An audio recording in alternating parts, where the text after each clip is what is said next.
Top quality और consistent performance के लिए सिर्फ सिल्वर पंप नाम याद रखना।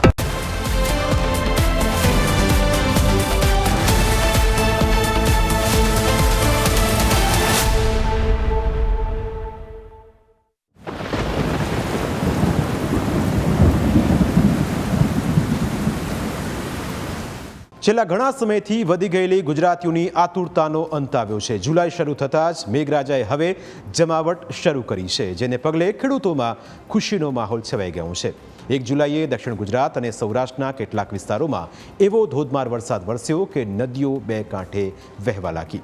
અમરેલીમાં ખાંભા ગીરના ગામડાઓમાં સતત બીજા દિવસે અંધરાધાર વરસાદ વરસ્યો। અતિ ભારે વરસાદના કારણે રાયડી નદીમાં ઘોડાપૂર આવ્યું, જેમાં ચોતરા ગામે રાયડી નદીમાં 15 જેટલા ઘેટા બકરા નદીના ધસમસતા પ્રવાહમાં તણાઈ લાગ્યા, જેને પગલે સ્થાનિક લોકો અને માલધારીઓ પણ જીવના જોખમે પોતાના ઘેટા બકરા બચાવવા માટે નદીમાં કૂદી પડ્યા, જેને પગલે નદીની વચ્ચોવચ્ચ જીવ સટોસટનો ખેલ ખેલાયો હતો।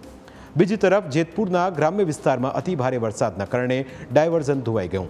દેવકી ગાલોલ ગામે ભારે વરસાદ વરસતા ડાયવર્ઝન ધોવાઈ ગયું, જેના કારણે હવે જેતપુરથી બગસરા જવાનો રોડ બંધ થઈ ગયો છે।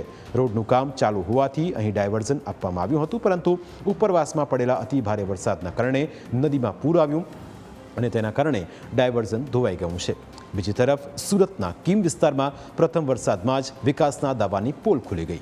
ખાનગી હોસ્પિટલ અને અમૃતનગર સહિતના વિસ્તારોમાં ભરાયેલા પાણીનો નિકાલ નથી કરાયો।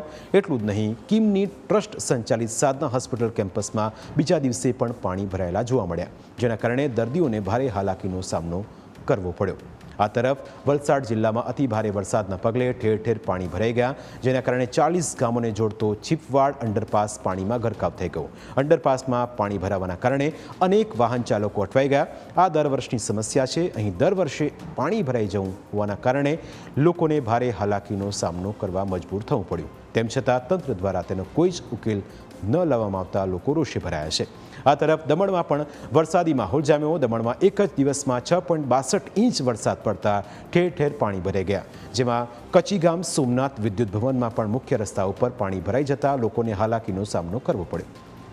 બીજી તરફ મધ્ય ગુજરાતની વાત કરીએ તો પંચમહાલમાં વરસાદી માહોલ બરાબરનો જામ્યો છે। આ દ્રશ્યો યાત્રાધામ પાવાગઢના છે, જ્યાં ડુંગર ઉપર આવેલા પગથિયા ઉપરથી ઝરણા વહેતા નયનરમ્ય નજારો જોવા મળ્યો। પાવાગઢમાં માઈ ભક્તોએ આહલાદક વાતાવરણ વચ્ચે માતાજીના દર્શન કરીને ધન્યતા અનુભવી। મહત્વનું છે કે વરસાદને લઈ રેડ એલર્ટ આપી દેવાયું છે।